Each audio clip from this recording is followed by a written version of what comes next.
Eto na naman tayo sa credit grabbing ng Marcos administration na ito, no? Yan ang lagi nating tinatanong. Ano kaya ang mga proyektong nagawa or natapos ng Build Better More?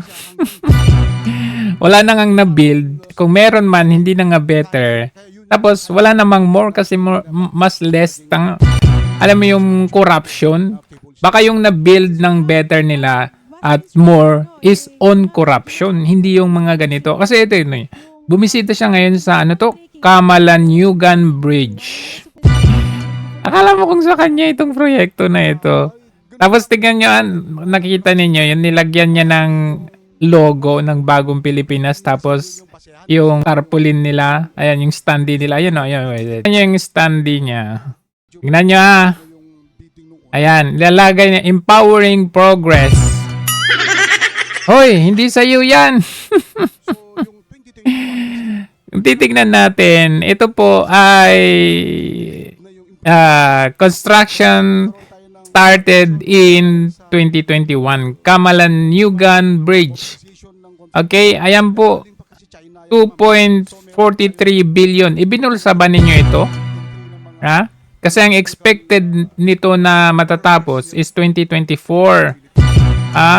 Nasagaan na po ang budget nito at partnership ito with China.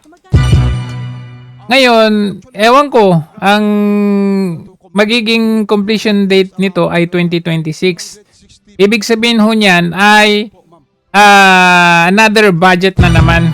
Kung makikita ninyo, ayan po, Camalaniugan Bridge is a part of President Rodrigo Roa Duterte's Build Project through by Governor Mamba.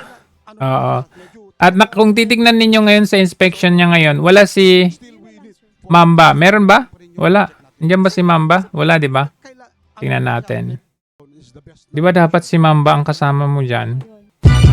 Another budget na naman. Uy! Nako po. Ang problema dito, lalagyan niya ng logo niya. Ganyan na naman kasing ginawa niya nung inauguration ng Panguil Bay. Ito po yung Panguil Bay. Nakita niyo kung paano nila binudol ang taong bayan. Ayan, binisita. Andyan pa si Kokak.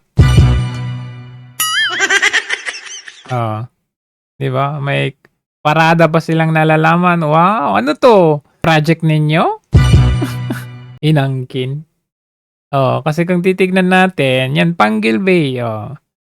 2021, 2024 completed. Yan, September 27, 2024. And then, inangkin. Kaya, bawat proyekto na nakikita ninyo na may inauguration itong Marcos Jr., tignan nyo muna kung kanino proyekto ito. Kasi ang ginagawa nito, pag natapos na, pupunta sila, tas lalagyan nila ng logo nila, yung gagong Pilipinas na logo.